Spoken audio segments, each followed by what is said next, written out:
Беларусь теряет медиков. Пока Лукашенко ведет активную борьбу с неугодными медработниками, сажая их в тюрьмы и увольняя их за гражданскую позицию, Польша времени зря не теряла. С сегодняшнего дня белорусским медикам и айтишникам позволено работать в стране-соседке без специального разрешения. Данный закон распространяется только на въехавших в страну по гуманитарным визам. Польские власти понимают всю сложность общественно-политической ситуации в Беларуси и хотят создать условия для граждан, которые решат бежать из страны. А тем временем в Беларуси наблюдается острая нехватка медработников. К примеру, на конец прошлого месяца для медсестер в Общереспубликанском банке имелось около 3000 вакансий, и большинство из них зарплаты менее 600 рублей. И это до вычета налогов. Количество вакансий для врачей тоже достигло отметки в несколько тысяч, и зарплата у них не сильно отличается от зарплаты обычного медработника, всего около 900 рублей. Что ж, скоро в нашей стране останется только один так называемый врач, который будет нас лечить водкой и трактором,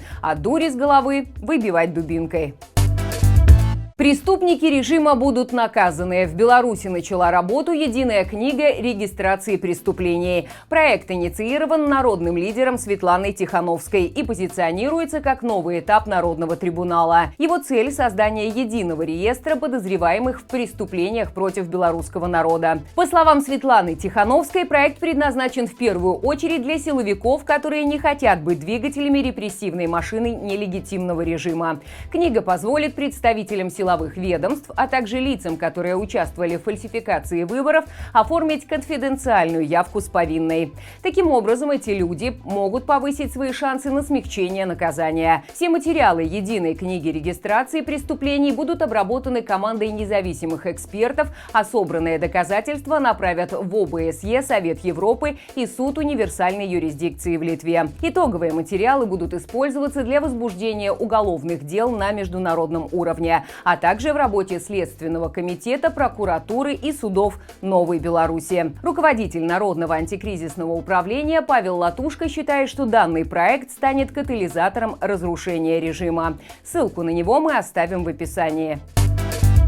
Хватай бабушек! На вчерашнем марше мудрости каратели применили слезоточивый газ, устроили брутальную облаву и впервые перешли ту красную линию, за которую еще не заходили. Начали массовое задержание пожилых людей. Силовики с каким-то садистским удовольствием гоняли протестующих пенсионеров по улицам столицы, не давая им пройти по намеченному маршруту. Участники марша, впрочем, не унывали. За их долгую жизнь власть менялась и не один раз, и они знают, что время этого нелегитимного правителя тоже подошло к концу.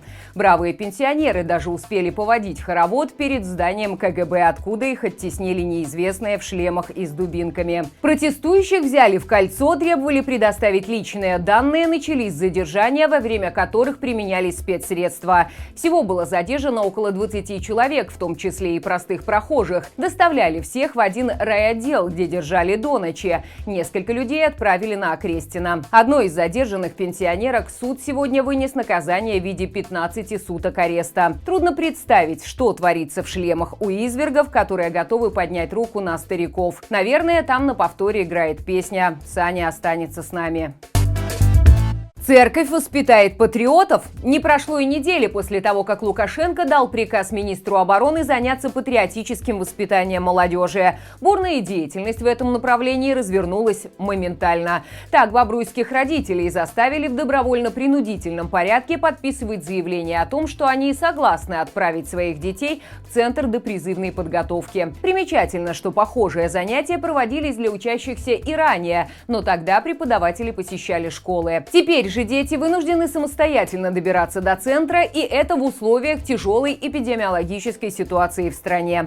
Но такие условности, конечно, не мешают верноподданным чиновникам рисковать здоровьем детей ради очередной прихоти диктатора. К слову, занятия по военной подготовке проводятся совместно с представителями Белорусской православной церкви. Интересно, не того ли святого отца из новинок, требующего, чтобы верующие молились за ОМОН, министр Хренин направил накачивать школьников так называемым патриотизмом и политграмотностью?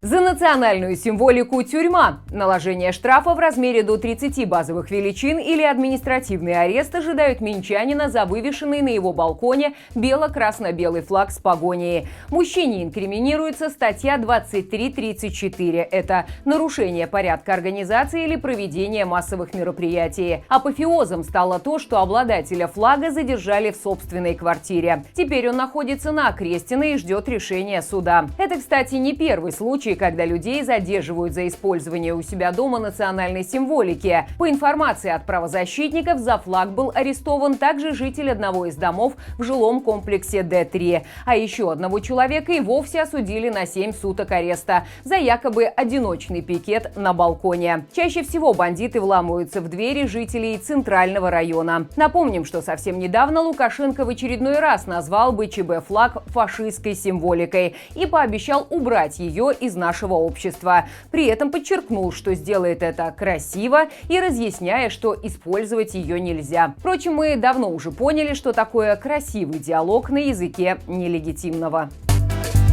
Лукономика в действии. Сразу в 3 областях Беларуси существенно повысили цены на проезд в общественном транспорте. В Гродненской, Гомельской и Брестской областях стоимость билетов в автобусах и троллейбусах выросла от 60 до 70 копеек. Вместе с этим повысились и цены на проездные билеты на все виды транспорта. В ближайшее время ожидается, что в остальных регионах стоимость проезда также поднимется. При этом власти рапортуют, что с декабря будут увеличены трудовые пенсии. В среднем почти на 5,5%.